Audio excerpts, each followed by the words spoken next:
राज्य में माओ प्रवण अंचल में निर्वाचन पर कड़ा सुरक्षा व्यवस्था करा 17,000 पुलिस फोर्स मुतयन होती 104 कंपनी अर्धसामरिक बाहिनी मुतयन कर निर्वाचन कमिशन को निर्देश अनुसार 210 फ्लाइंग स्क्वाड सजग अच्छा पुलिस डीजी 139 ऑपरेशन पार्टी सजग रही 9टी जिले में आईन श्रृंखला उपरे सतर्क नजर रखा कड़ा सुरक्षा भितर ईवीएम स्ट्रांग रूम रे रखा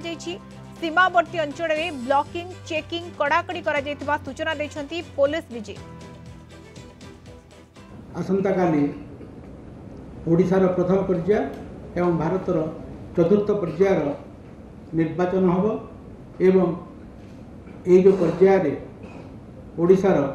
4टी लोकसभा एवं 28टी विधानसभा क्षेत्र पर मत ग्रहण करा एवं ये मत ग्रहण पर 9टा जिला ये मत ग्रहण होब एवं 7,298 आमर टोटल पोलिंग बूथ अच्छी एवं ये 7,298 पोलिंग बूथ 6,282 लोकेशन रे अच्छी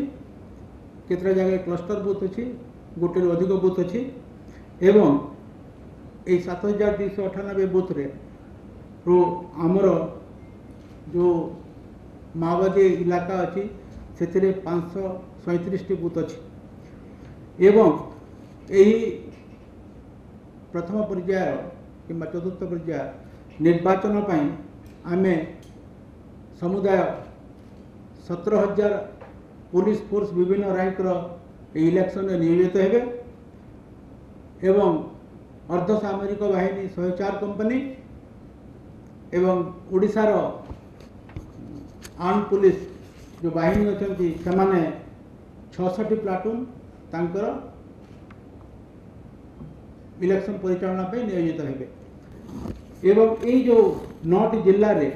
51टी इंटरस्टेट बॉर्डर चेकपोस्ट अच्छी आपण मैंने जानते ये जिला गुड़ाक आंध्र प्रदेश और छत्तीसगढ़ सीमा को लगिकी अच्छी एवं से सीमा रे आमे सील करछु सीमा को 51टी इंटरस्टेट बॉर्डर चेकपोस्ट अच्छी एवं प्रत्येक बॉर्डर चेकपोस्ट रे सीसीटीवी कवरेज अच्छी तार आईपी सहित डिस्ट्रिक्ट कंट्रोल रूम कनेक्शंस अच्छी।